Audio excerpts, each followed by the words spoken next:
welcome in to the Cover 5 podcast slash show. I am your host at Jordan Vanek DFS over on X slash Twitter, and I'm joined always by my co-host at HiloFF.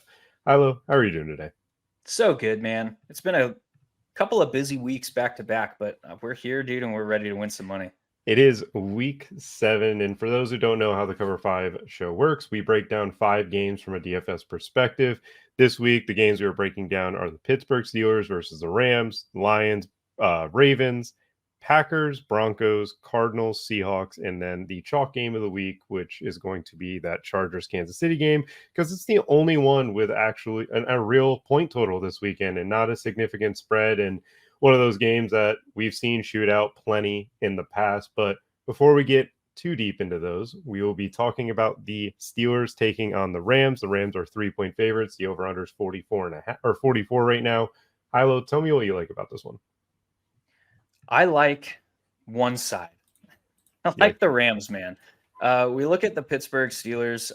They are, obviously, we know that they are aggressive up front, but we know that they play a lot of man coverage behind that. And we have a situation where the Rams are missing their workhorse running back.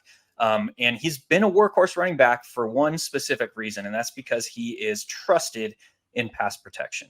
So while we have this uncertainty surrounding the backfield, is Zach Evans going to be the guy? I would guess that it is highly unlikely that Zach Evans is the guy because he was never asked to pass pro in college. He has been spotty in pass pro with the practice squad, and he has not been asked to develop those traits on the practice squad because his job on the practice squad is to imitate a back from another team that the defense is preparing for on a given week. So all of that, they brought back in Darrell Henderson. They brought back in some other pieces.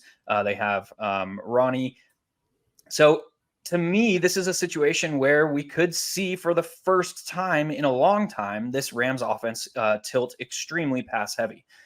Looking at Sean McVay's past, that has typically been his tendency is if we're uncertain, we're just going to air the ball out. And they have a quarterback that can do that and be successful. I've been waiting all season for Matthew Stafford to toss more than 2 touchdowns. This could finally be the freaking week, man. But Stafford and Cooper Kupp in particular, a little bit less so, but also Puka Nacua. The problem with Puka is not that he's any lesser of a player, not that he's a rookie. It's just that he has fairly significant splits against man coverage versus zone. And we know that Pittsburgh is going to be in man coverage at a top 10 rate this week.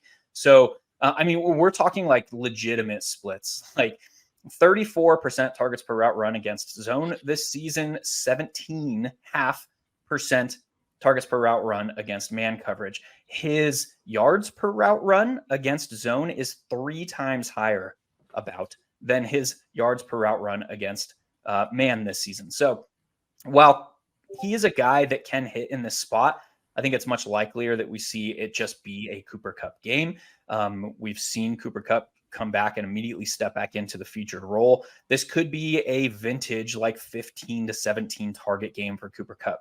And I don't think, based on how this slate is shaping up, that he is going to see extreme ownership levels because we don't have those very clear value pieces on the slate, so it becomes a little bit more difficult to fit him into rosters. So Matthew Stafford, Cooper Kupp primary, Puka Nacua secondary, potentially a depressed price Tutu. And I don't think you need to run it back with any members of the Steelers. We don't have to do the guest game with Deontay Johnson back. Yeah, this is a really interesting game just because of the fact that there is no feel towards that run back. Like you have a backfield with Najee and Jaylen Warren that they're both low price backs. They split more than the Rams backfield has split this year. And obviously we know Najee Harris just hasn't been very efficient. Their offense has been very stale. Something with Matt Canada not being able to get it going. I think the only player that I would even consider for a run back in this situation is Calvin Austin. And it's just the product of he's just a deep guy. And he's cheap. Yeah, he's cheap. 3,300. It allows you to get up to Cooper Kupp with ease kind of thing. That would be the only way. It's a dome game. I know that he could get it done deep. George Pickens is in an awkward price range where personally a lot of the players around him, I think, are just better plays in general. And I don't think Matt Stafford needs to be pushed by the Pittsburgh Steelers. This is a situation where the Rams just need to get the touchdowns to Matt Stafford. That's just all that needs to happen for him to kind of get going. I'm concerned about the pass rush of Pittsburgh kind of getting to him, but with how quick these guys get open, it's pretty easy for me to assume that Cooper Kupp's just going to be able to get, his without any issues. Steelers will not have a matchup that they can actually throw at him. Nobody has been able to figure that out. And between Cooper Kupp and Puka Nacua, they're both going to play this just, bounce back and forth role where one of them's going to get open. Last week, it was a lot of Cooper Kupp.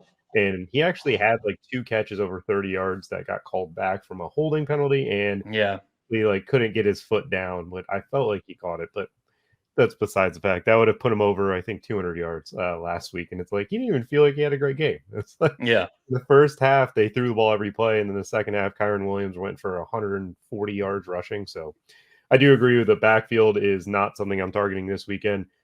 It's just a nightmare. I know a lot of people will see those 4K backs are appealing because they're 4,000, but I don't think anybody can say with certainty who's going to get it. I think it's a huge rotation. And if it's a huge rotation, like that guy gets 10, like that's not going to win you a GPP this weekend. That's just, he's going to have to score twice, which at that point it's taking away from Stafford and Cooper Kupp.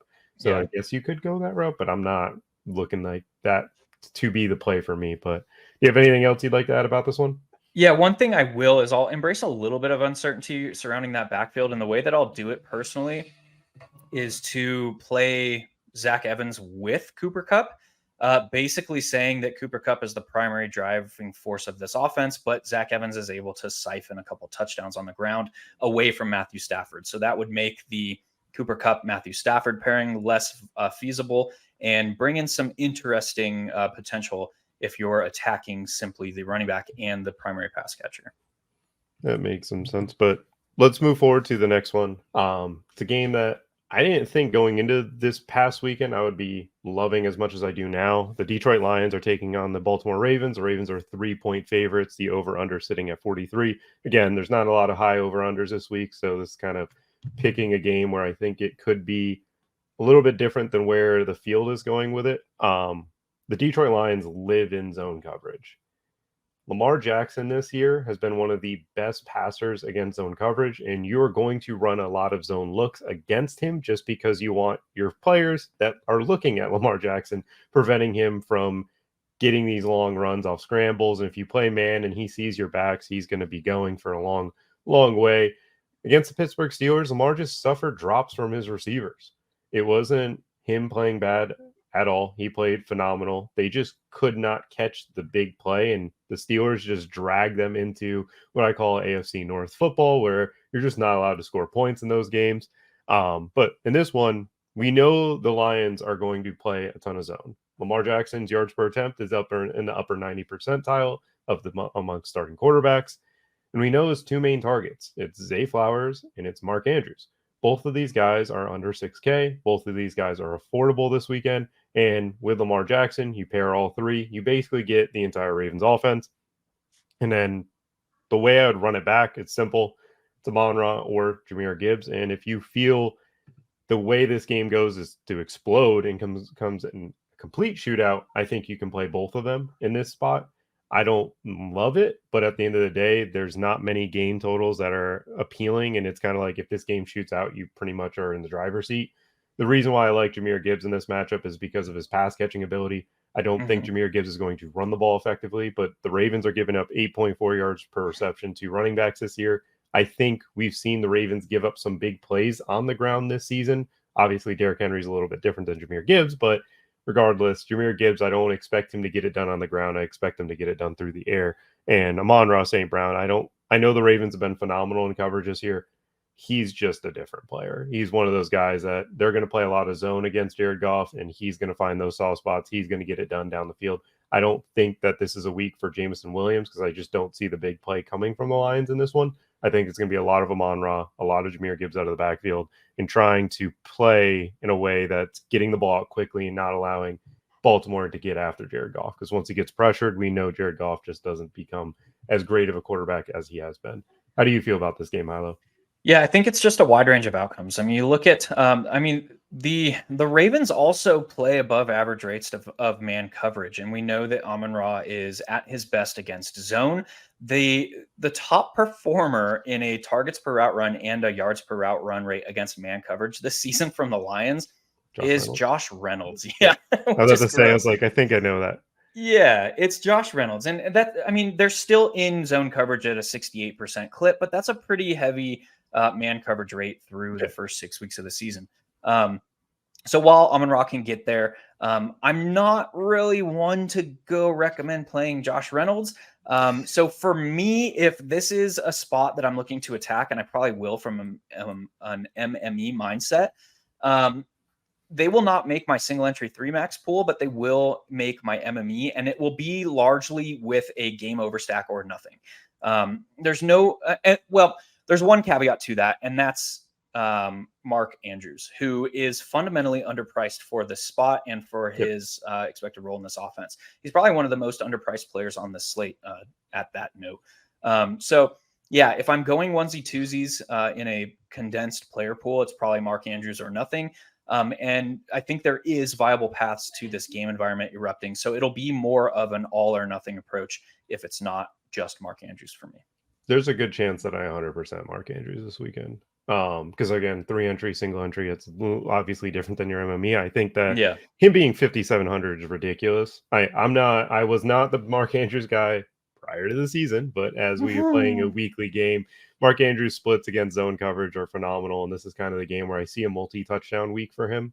And again, the Lions played Geno Smith. They basically played in 90% zone coverage against him. I kind of see that similar approach in this game. And Geno obviously doesn't have the tight ends, but Geno did throw for over 300 yards, and his main players like Tyler Lockett and DK were able to produce in that matchup. I think that this is a similar spot with Zay Flowers and Mark Andrews are both going to produce. I think if you play Lamar, you should double stack them with Hollywood or with Zay Flowers and Mark Andrews. And I think this is a spot where Lamar actually gets to that 300-yard bonus if he gets to get pushed. He hasn't exactly thrown a Yeah. ton this season, but this feels like a game where the Lions are a really good team.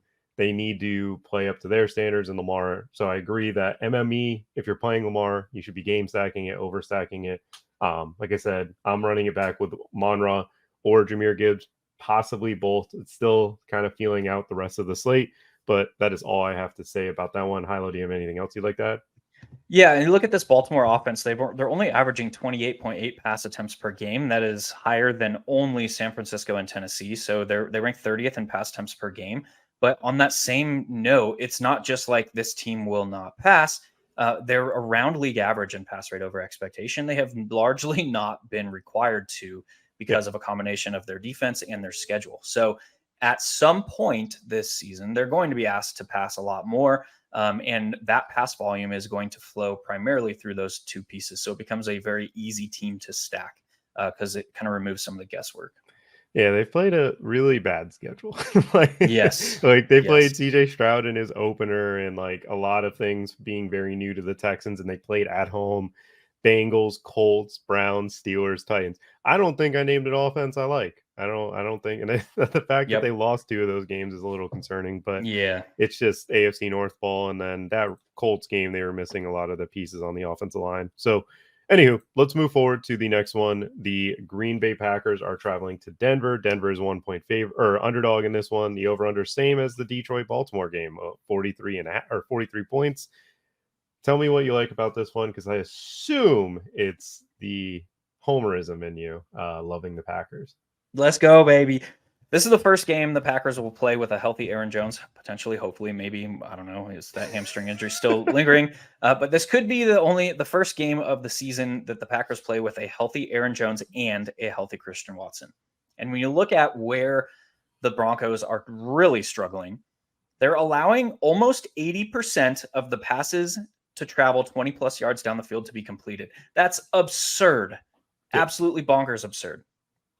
And we know that the biggest issue with Jordan Love's game right now, how he is right now, is his pocket awareness and his mobility in the pocket. His footwork is atrocious. He's not able to really extend plays. He's okay at escaping forward if he sees running room. He's okay at doing that. but he is very, very bad at maneuvering within the pocket.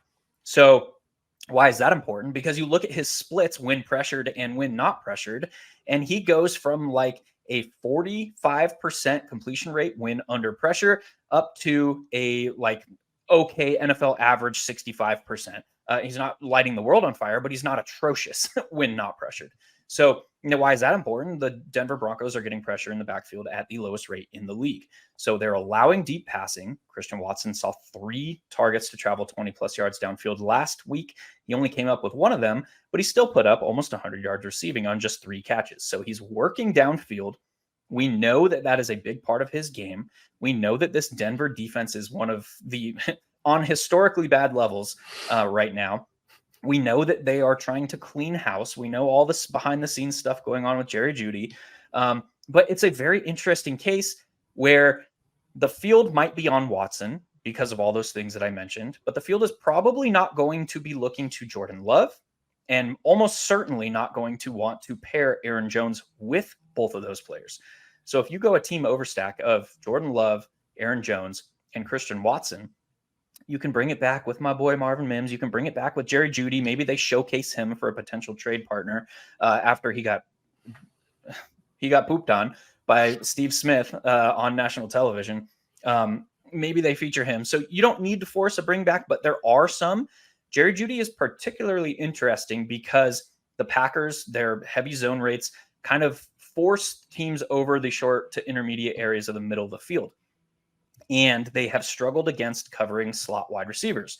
Jerry Jeudy is back up to previous levels of slot snap rate. He's back up into the 67% slot snap rate this season. He was down in the 30s, like 36% last year. So he's moved back to the slot at a higher rate. We know the Packers have struggled. We know the soft spots in their defense align with where Jerry Jeudy is running his routes. So this is a very interesting spot. We also have to consider that both of these offenses are amongst the bottom 3 in pace of play. We know they're not going to be pushing it, but if splash plays are hitting, it could open up this game environment.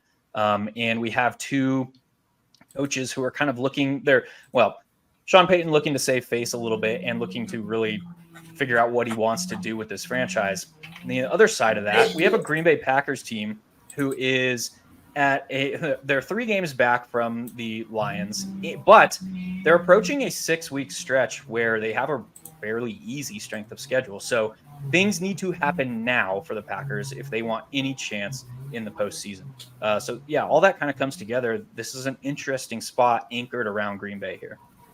I completely agree with the way you're stacking Jordan Love. I think that the pathway for him to be a great quarterback in this game is with Aaron Jones getting established and then setting it up for Christian Watson a lot down the field. And Jordan Love isn't afraid to run. That's one thing that we've seen from him when he does, find that hole and escape. He does run. I think that you can get a rushing touchdown from him with 2 passing touchdowns. Aaron Jones is the guy that gets the ball from that running back room as a pass catcher. And the way that Matt LaFleur plays, who are his best players? It's Christian Watson and it's Aaron Jones. Those are the 2 best players on this team right now. Those 2 players are going to get the ball as much as they possibly can get them the ball. And the other thing, Denver Broncos can't defend screens. Like, they do not defend screens at all. Christian Watson and Aaron Jones don't necessarily, or Christian Watson doesn't need to do it 20 yards down the field. He's just going to catch a screen. That's something he can do very well. Aaron Jones as well, obviously, out of the backfield. So I love the way that you're stacking it. I don't think you necessarily have to run it back. I think this is just the Broncos just being bad in kind of the situation of, like, who knows if Jerry Jeudy is going to be on the team next week.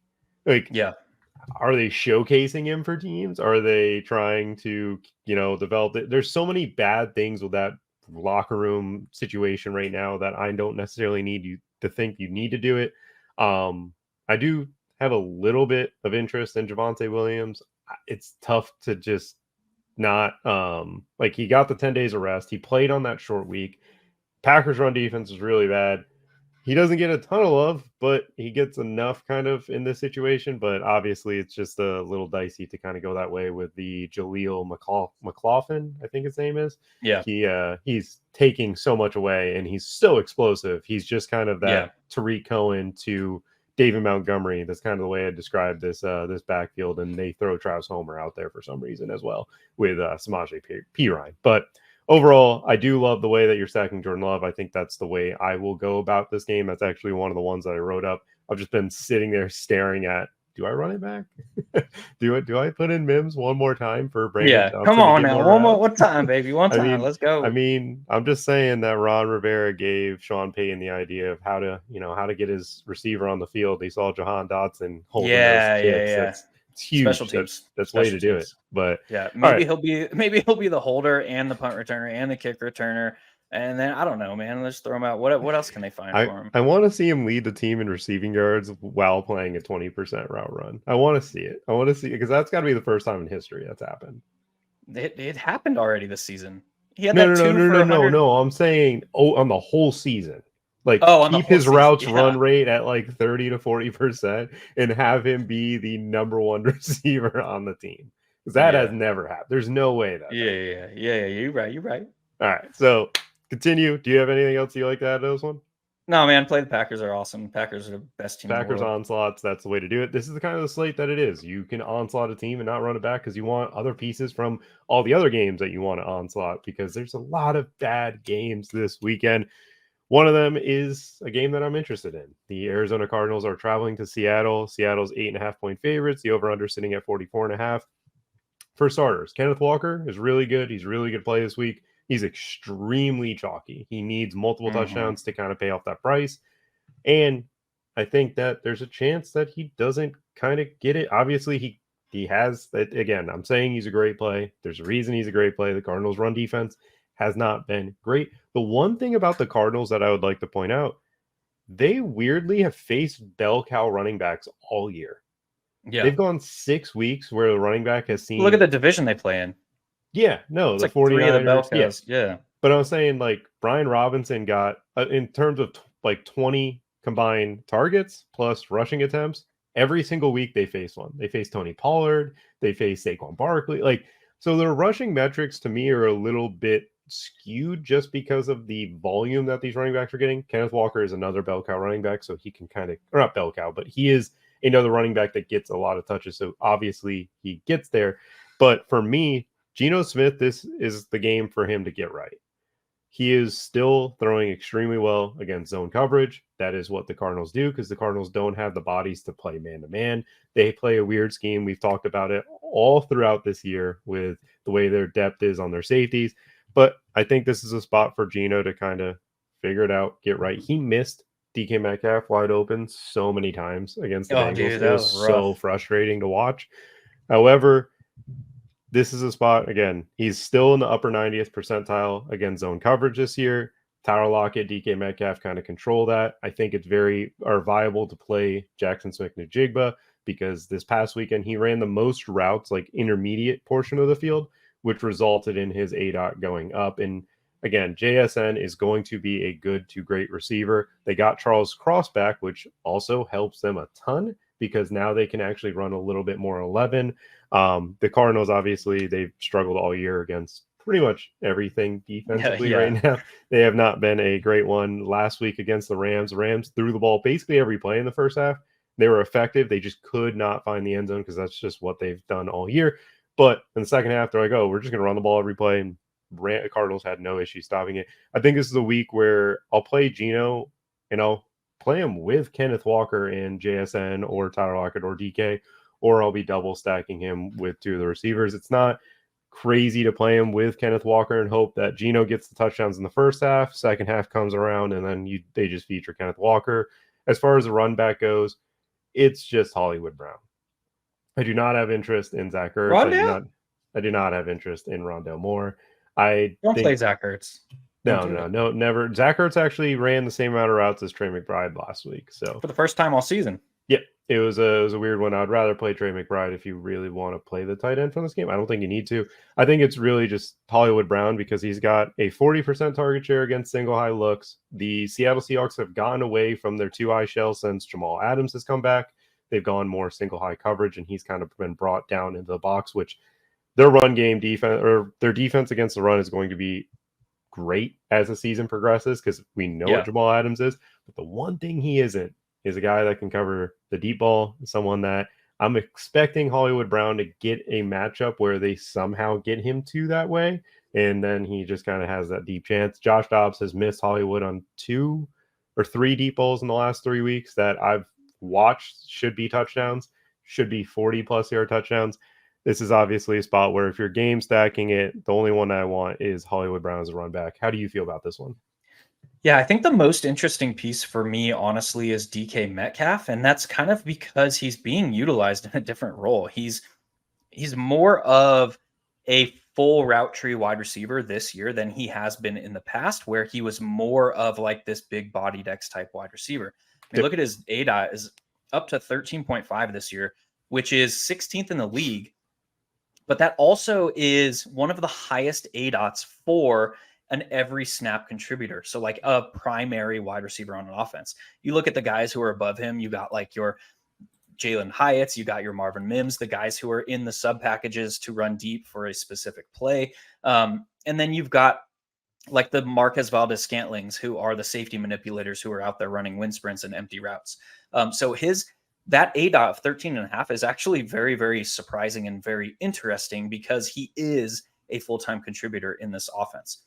So it's a little bit like it's better than him just being like a partial snap rate player and having that type of ADOT. This is like a legitimate change of how they are utilizing him in their offense.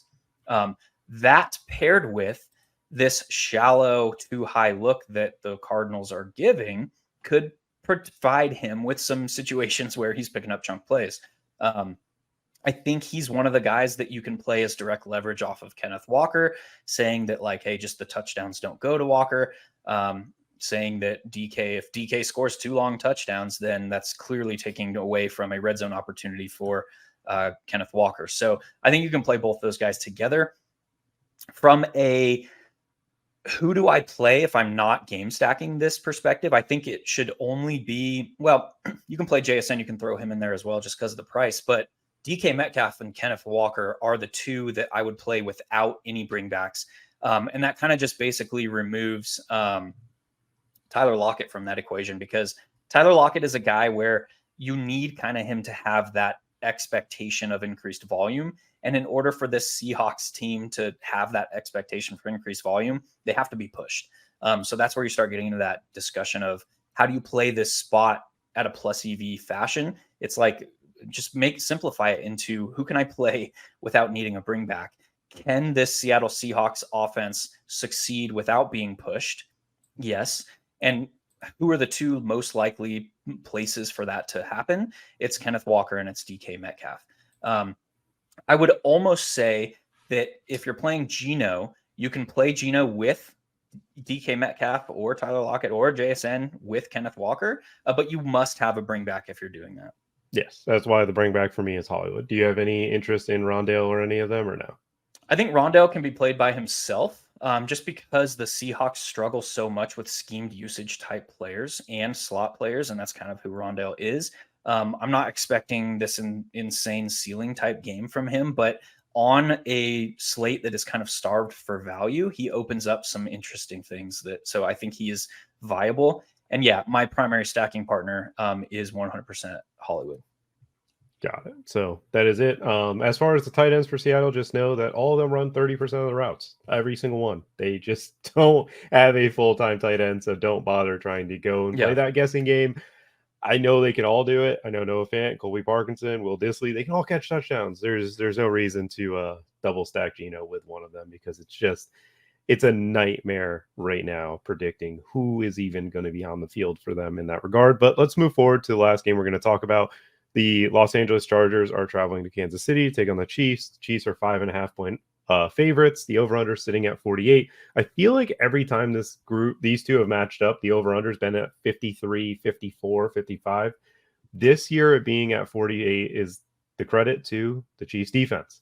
This defense is playing lights out. They are the most underrated defense in football. This team's 5-1 because of them.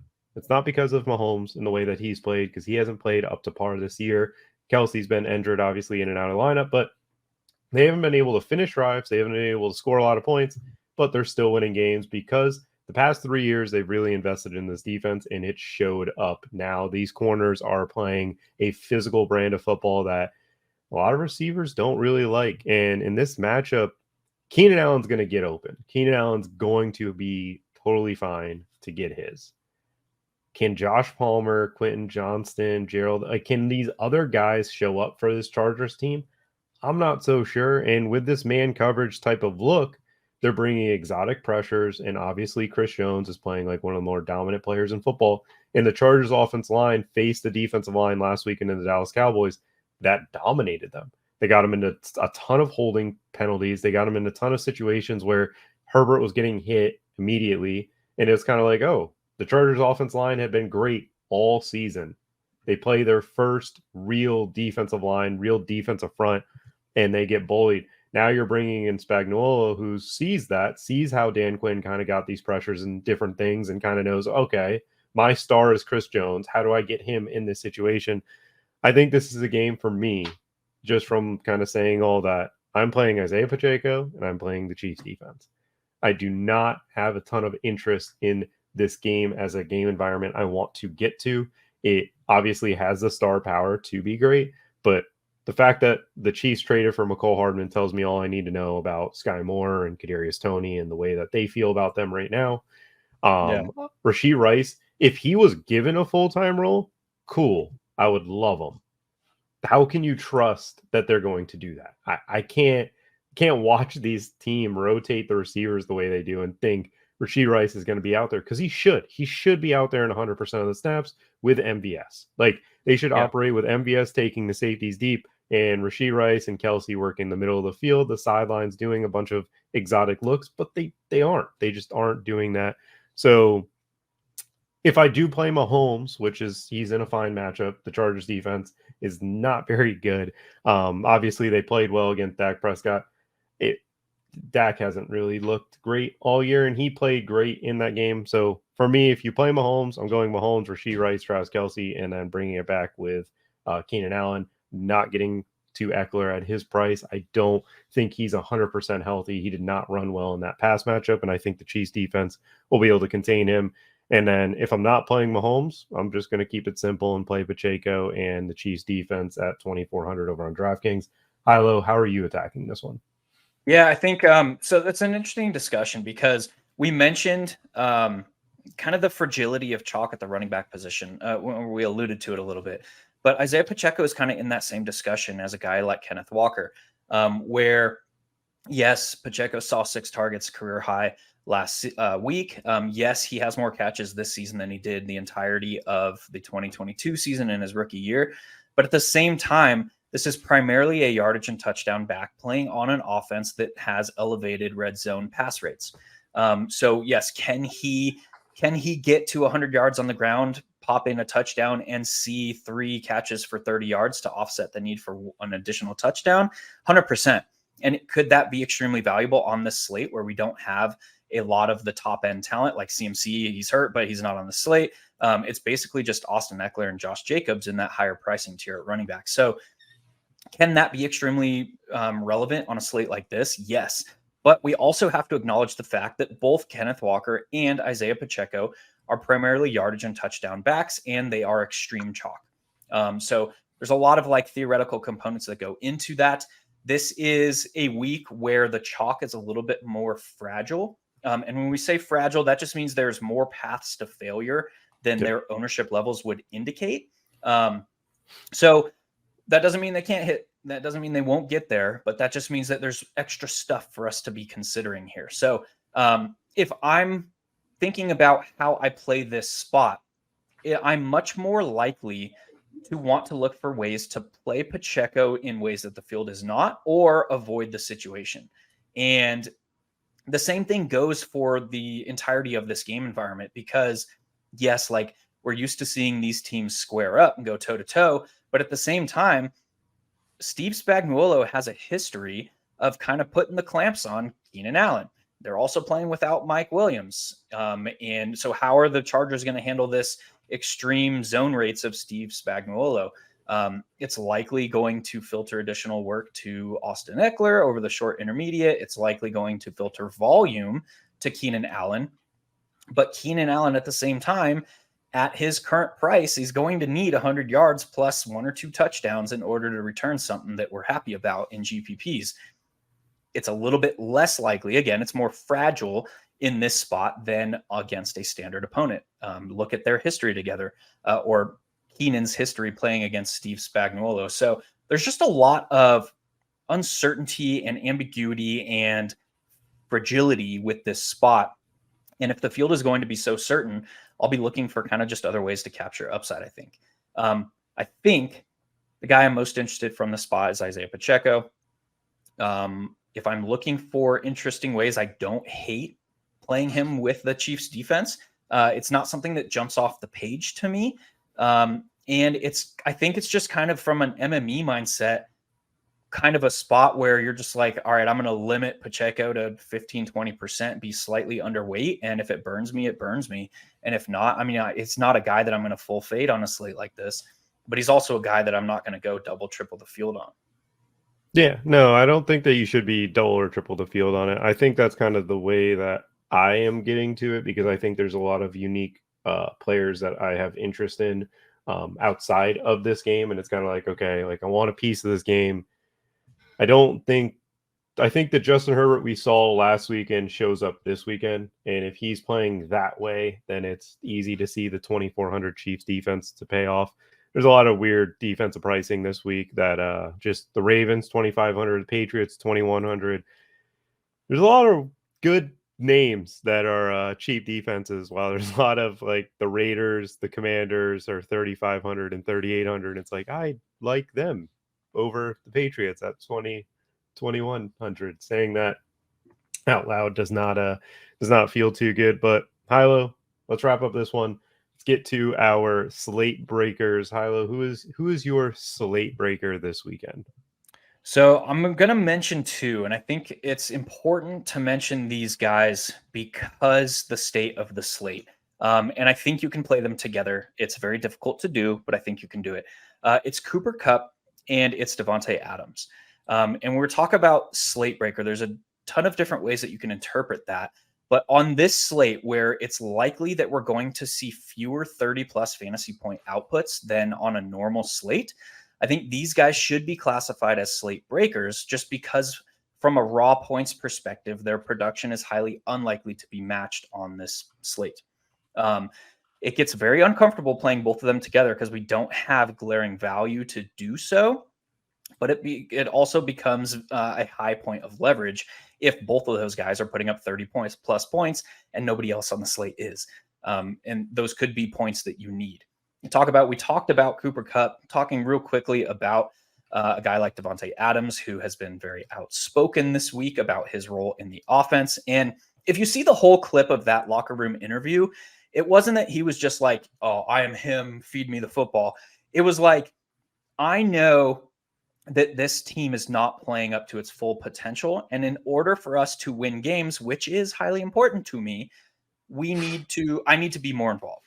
That's kind of what it came down to. It wasn't just like this hothead thing where he was saying like, feed me the football, I will eat. It was a little bit more nuanced where it's like, I know our offense can perform at a better level. We also have the uncertainty with Davante Adams. We don't know who their quarterback is going to be. We still haven't decided. The recent report that just was released was Josh McDaniels is going to make a decision after today's practice. But in my eyes, Davante Adams' ceiling would be higher with rookie fifth rounder Aiden O'Connell at quarterback. We've already seen him target Davante Adams relentlessly. He had 13 targets fed his way in week 4. Josh Jacobs saw 11 targets in that game as well with Aiden O'Connell. But yeah, we talk about having a clear path to 30, 35, 40 potentially fantasy points on this slate is very rare. And Cooper Kupp in this spot, we talked about how he has a path to 15 to 17 targets in the spot. So too does a guy like Davante Adams. So those are my slate breakers, and it's for a different reason than we have used before. Got it. So with Davante Adams, Cooper Kupp, I completely agree with. Cooper Kupp can easily score 50 on the slate. It wouldn't surprise me.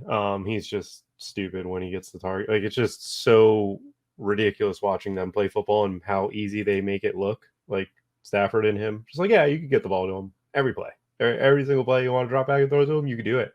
And then I watch teams like have great players and not know how to like get them the football sometimes. And it's like, Yeah. Like I get Cooper Kupp sits in zone. I know he's intellectual. I know that he knows where to sit, find soft spots. But my God, sometimes it's like you watch Devontae Adams play. I know Devontae Adams does all the things that Cooper Kupp does, but the Raiders don't like to get him the ball because it's Jimmy Garoppolo. And but this week it could be Brian Hoyer, it could be Aiden O'Connell. So in that same price range, I'm going Diggs. This is the first time that Stephon Diggs has played the Patriots when it wasn't December or January. Fun fact. This is the first time in his career he's played them in October. On top of it, the Bills are 8.5-point favorites. How do they get there usually? Diggs and Josh Allen just kind of have one of those type of days where they're just killing them. For me, I think that's a stack that we didn't talk about that will be in my write-up just because it's simple and this is the worst Patriots team we've seen. You're getting up 25 points a game. Granted, they've been defensive touchdowns a lot. Why can't the Bills create turnovers here? And you look at Stephon Diggs, in the last 3 games against Patriots, he's had 7 catches for at least, I think it's 80 yards, if I'm not mistaken. Yeah, 85 yards. He scored in 3 straight games.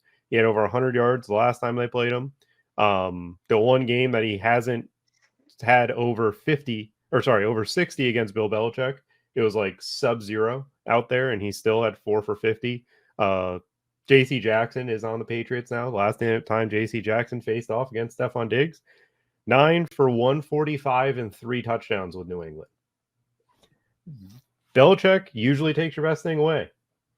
I don't see the path that he takes away Diggs because it seems like he can't. It seems like they've tried it multiple times. No matter what they throw, Diggs finds a way to beat him, finds a way to get open. And again, he's the reason that they cover the spread. He's the reason that they would perform high in this spot. So for me, when I'm looking at 8,600 Keenan Allen and 89 Diggs, I'm finding the 300 to get to Diggs because I know the ceiling with him is much higher on a slate like this. Hilo, who is your favorite value of the slate? This I came in with one, but I know yours because you told me prior to the show. I was going to say Darius Slayton. You can say him. Say it. Say it. Spoiler alert: he's not yours, but he's on the same team. Yeah, I mean, I think there is something there in that spot. Kendall Fuller was just right before we jumped on. Was just removed from the Washington Commanders injury report. He was questionable. Which would have forced 2023 first-round rookie Emmanuel Forbes back into the starting lineup after being benched in Week 6. So it looks like Kendall Fuller is going to go. He's off the injury report. So that loses a little bit of luster. But I'm going to be highly interested in both of these New York Giants deeper wide receivers. Not deeper, deep wide receivers who run deep routes. Because the fundamentals of their offense changed last week. We've talked about the first 4 to 6 weeks of the NFL season being this kind of feeler out range where coaches are trying to figure out what they want the end state of their offense to be. The Giants were 100% in that category over the first 5 weeks of the season, where they were rotating 5 to 7 wide receivers through. We hadn't seen any really downfield attacking. A lot of that had to do with their pass protection, but that's besides the point a little bit. But now, last week, we saw Jalen Hyatt play 73% of the offensive snaps. We saw him in around 80% frequency. We saw Darius Slayton really get 2 dimes for deep balls from Tyrod Taylor that were dropped right into the breadbasket. We haven't seen that from Daniel Jones. But those 2 guys were high snap rate players. And then they also had Wan'Dale in an established, solid slot schemed usage role, around 60% of the offensive snaps. Then it's Saquon Barkley and it's Darren Waller, who are going to be near every down snap rate players. So the fact that this offense is now kind of saying, okay, we're done with Isaiah Hodgins, played 23% of the offensive snaps. We're done with Sterling Shepard. He played 0 or 1 offensive snap. Can't remember. Yeah, we're done with these kind of ancillary pieces. And we're going to focus. We're done with Paris Campbell. We're done with these guys that are not going to be like end game state contributors. So that is very interesting. The fact that Darius Slayton is only 3,700, the fact that Jalen Hyatt's only 3K in those downfield roles against a Washington Commanders defense that plays a lot of man and they struggle when they're in man coverage is very, very interesting. Sorry, dude. I stole your thunder. No, you stole Jalen Hyatt, which is fine. Again, the Washington Commanders have given up the most yards on 9 routes of any team this year. Darius Slayton and Jalen Hyatt. That's their route tree. That's their path to victory. Obviously, they could try to keep it short, and they want to go to Mr. Wan'Dale Robinson, but at his like ownership of 11.9%, like pass. It's like his ceiling, if he doesn't score, is 13. Like that feels, and he has to catch 7 passes. I don't know. That doesn't feel right. Yeah. Like that just doesn't bode well. 100%. Saquon was back as well, which helps off of play action, but keeping it in the same game. So Wink Martindale is a defensive coordinator that me and you have talked about extensively. Past 2 weekends, no cover 0. Just, he didn't need to bring it out because he was terrified. He was playing Josh Allen and Tua, and he was sleeping like a baby, crying and not getting much sleep at all. This week, they're playing Sam Howell. Does he revert back to that cover 0, like I'm sending it type look? I think he will. I think that comes back. I don't think he's going to play the way that he would play Josh Allen and Tua, which again, they limited Josh Allen and Tua to an extent based on what the expectations were of both of them in those respective games. So for me, I think he's going to be sending it. I think he's going to be trying to stop Brian Robinson and any resemblance of their run game, which opens the door for one player. It is Terry McLaurin, because he's not holding snaps for the kicker. So this matchup for Terry McLaurin, he's my favorite value. He's priced at a low price point of 5,400. Obviously, we haven't seen him blow up, but Terry McLaurin has killed Wink Martindale throughout his career, actually. He's just one of those guys that he knows that it's in a man situation. He knows he can win, and Howell will target him down the field. Obviously, we saw it against Atlanta, 11 targets last week, 6 catches, 80 yards. It's not pretty, but it's a spot where I think he could get over 100 yards. I think he can catch that long touchdown because these Giants corners have just gotten beat. Terry McLaurin has no problem against Adoree Jackson. I don't think Deonte Banks is going to shadow. And if he gets matched up on the other side of the field with their other rookie, he's going to get it done down the field. So for me, McLaurin is the guy that the value that I like a lot. And you also have Curtis Samuel getting a lot of love this week, which is weird because I think that he gets matched up with Adoree because Adoree loves to go to the slot. So weird game, weird matchup, but low total, 37 points. But I think that the explosive plays will be there, at least to the opportunity. Whether they come down with it is to be determined. Ilo, do you have anything else you'd like to add before we wrap up this one? Yeah, real quick on Sam Howell. I think you can play Sam Howell with Terry McLaurin as well. And I think you can also that's an interesting point on Curtis Samuel. That could open up some additional looks for Logan Thomas, who has been on the field a lot, but has seen his opportunity share kind of ebb and flow. This could be a spot where a guy like, or a pairing or a team stack like Sam Howell, Terry McLaurin, Logan Thomas opens up a lot of potential on the rest of the roster. Yeah, I mean, if Jahan Dotson ends up getting matched up with their rookie outside of Deonte Banks, if they actually travel him to Terry McLaurin, it has to be Dotson week. Like he has to step up. Has to be it. It's just, so if you're an MME maxer, you definitely, with your Howell stacks, don't be afraid to play Jahan Dotson. I know I joked around with him being, the place kick holder for some reason. It seems like that. I have no idea why they were doing it. No, it doesn't make any sense to me. But in this matchup, if Deonte Banks does only cover Terry McLaurin, then you'll be in a great spot to make big plays for Dotson. But we saw Deonte Banks not cover Tyreek Hill sometimes. And if he's not covering Tyreek Hill and they're allowing Tyreek Hill to get matched up with their 7th round rookie, can't imagine that they're going to travel in this one because that just doesn't feel smart. I don't know. I mean, I'm going to go look back at that Diggs game because now that it's piqued my interest to see if they traveled with Diggs. But we'll see that one. Anyways, that is all we've got for the Cover 5 show. Be sure to like and subscribe to the YouTube channel, to the podcast. Check out everything we've got going on over at the 33rdteam.com. We've got fantasy rankings by 3 different guys that are crushing it over at Fantasy Pros. We've got Hilo breaking down the chalk and a bunch of other things for us. My main slate article will be out on Saturday, hopefully sometime in the morning. Sometimes gets a little delayed with some of these entries and some of my thought process kind of keeping our editors from getting to my paper. Hilo, do you have anything else you'd like to add? No, man. Looking forward to a fun week. Let's get it.